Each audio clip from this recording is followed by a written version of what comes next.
लगी जी viewers, ख़ादिम info TV में मां जो मेज़बान ख़ादिम कलोड़ो। व्यूअर्स, असां सां अॼु मौजूदु आहे यार मोहम्मद ख़ान मंगणे जो। यार मोहम्मद ख़ान मंगणे जो पंहिंजे मंगणे जा सहता बिरादरी जे हवाले सां, उनखे गॾु करण जे हवाले सां केतिरनि ई सालनि खां जदोजहद करे रहियो आहे ऐं कमु करे रहियो आहे ऐं वॾी जफ़ाकशी सां अॻिते वधी रहियो आहे। मोहम्मद ख़ान मंगणे जे जो तालुक़ु मुल्तान वारी रूहानी गादी शाह महमूद कुरैशी साहब जे गादी सां पिणु आहे ऐं पाकिस्तान तहरीक इंसाफ़ जे हवाले सां बि काफ़ी सरगर्म आहे। पर जर्मन साहब, इहो ॿुधायो त तव्हां बिरादरी खे गॾु करणु ऐं बिरादरी जी जेका आहे यकजा करणु, उनजो सिलसिलो कॾहिं खां शुरू कयो ऐं ॿिया तव्हांजो जेको पॉलिटिकल प्रोफाइल आहे, सफ़र आहे सियासी, उनजे हवाले सां बि असां तव्हांखां पुछंदासीं। असां साईं 2005 खां वठी पंहिंजे बिरादरीअ जॾहिं असांखे चूंडियो, महिल असां सॼे सिंध में लिखतासीं। इंडिया जे मुदा बॉर्डर खां वठी जंहिं ठठो, उमरकोट, बदीन जे सिजावल, जंहिं मुदा कराची खां वठी जंहिं असांजो हर ज़िलनि में फिरंदा आयासीं, त जंहिं असां हिन वक़्तु पाकिस्तान जा सदर ऐं बिरादरी जा, जीअं असांजो बहालपुर में बि असांजी वॾी बिरादर आहे, पंजाब हर पंजाब जे ज़िले में बि। अच्छा, तव्हांजो जेको बिरादरी हवाले सां कमु थियल आहे, उन में त तव्हां असांखे इहो ॿुधाए सघो था त सिंध जे कहिड़नि कहिड़नि इलाइक़नि में सहता मंगणे जा बिरादरी रहे पई, या तव्हांजो ख़ैरपुर सां तालुक़ु आहे त तक़रीबन ख़ैरपुर में केतिरी तव्हां सम्झो था आबादी हूंदी तव्हांजी बिरादरी?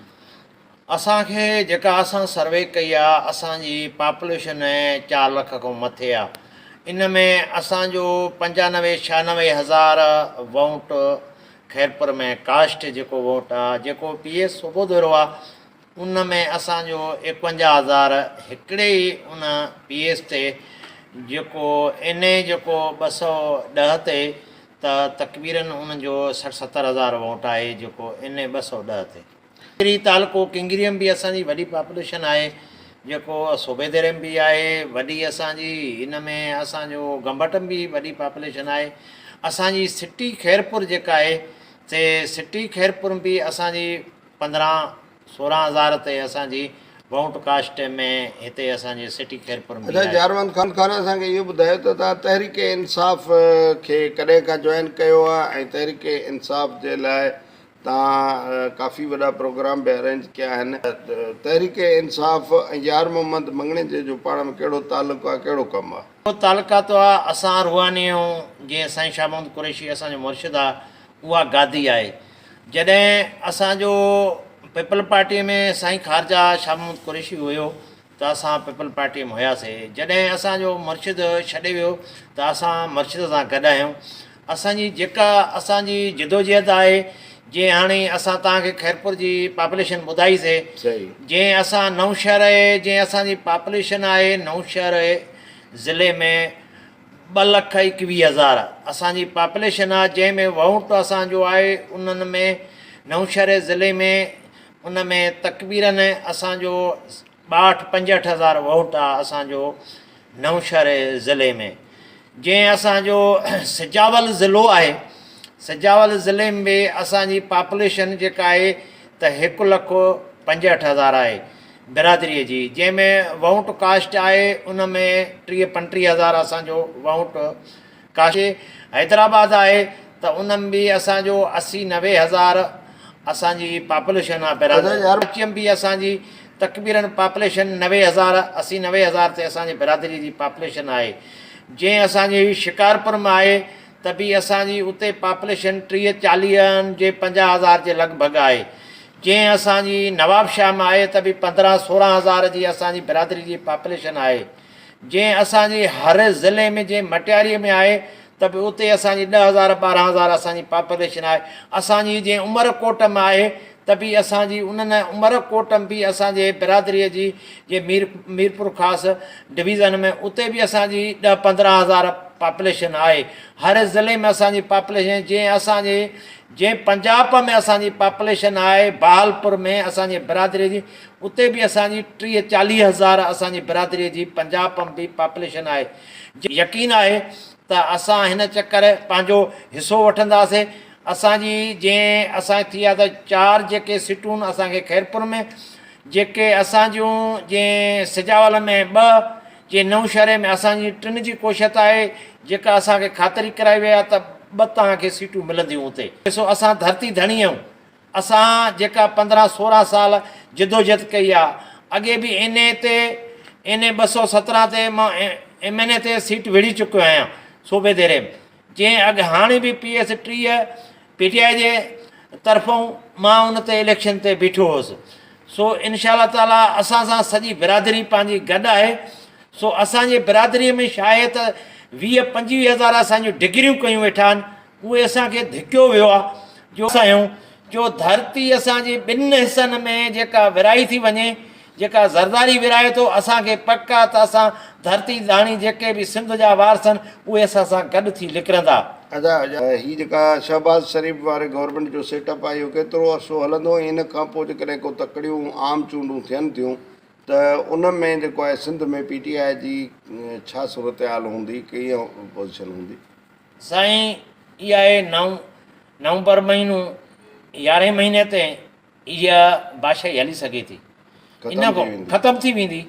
उन खां पोइ हिन जी तॾावेड़ थींदी, जेका सिंध में हाणे 275 जेको असांजो इंस्पेक्टर DSP सिंध में, जेके कराचीअ में जेके हितां उते बंगला बचा ॿार फैमिलीअ सां रहिया, उन्हनि खे पंहिंजे सिंध मां तड़ियो थो वञे त इहा सिंध में वॾी तब्दीली ईंदी।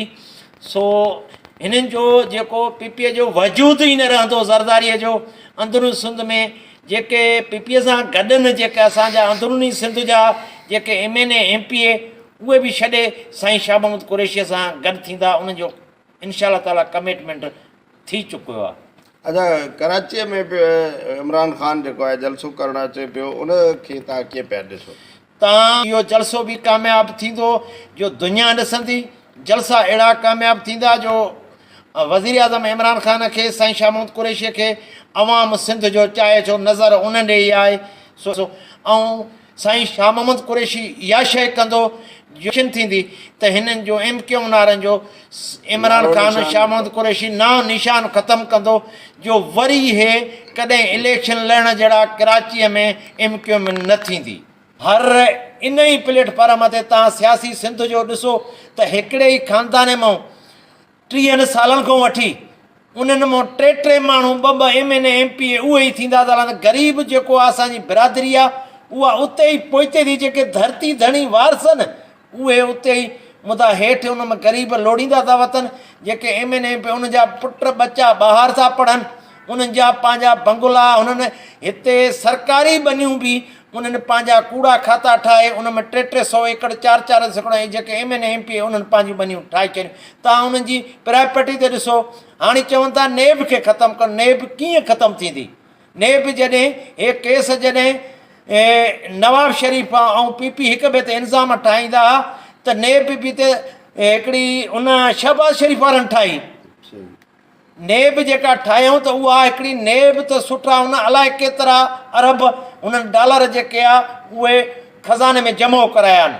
अच्छा, जरमन ख़ान हाणे शहबाज़ शरीफ़ साहिबु जीअं ई वज़ीर आज़म थियो आहे मुल्क जो, त उन अचण सां ऐलान कयो आहे त जेको सिहत कार्ड आहे उनजो नालो मटाए बेनज़ीर कार्ड जेको आहे रखंदो, ऐं एहसास किफ़ालत जेको सेंटर आहे जा जेके माण्हुनि जे सुकून लाइ जेके आहिनि हिकिड़ा हॉल ठहियलु आहे लाहौर में, उहे सभु जेके आहिनि हुन लंगर खाना बंदि करण जो ऐलान कयो आहे। त इहो बेनज़ीर कार्ड रखण सां तव्हां सम्झो था त वोट ते या इलेक्शन ते को पीपल्स पार्टी खे फ़ाइदो पवंदो, या अवाम हाणे सुजाग थी चुको आहे हिन ॻाल्हि? साईं, हर को लिखियो पढ़ियो आहे, जेतिरो हिननि कयो आहे एतिरो हिनखे नुक़सानु थींदो। जेतिरो हिन नगर बंदि कयो आहे कंहिं ग़रीब जो जेको रेड़े वारे जो, ऐं जंहिंजी मानी बंदि कई आहे, त तव्हां ॾिसियो हिन जो तॾावड़। हाणे तव्हां ॾिसियो तेल, एॾो तेल चढ़ंदो महांग, पर तव्हां ॾिसो त अॻे में 400 रुपया गिहु हुयो, हाणे 450-500 रुपया गिहु थियो आहे। हर शइ चढ़ी आहे, हे को हिन जे वस बि न आहे।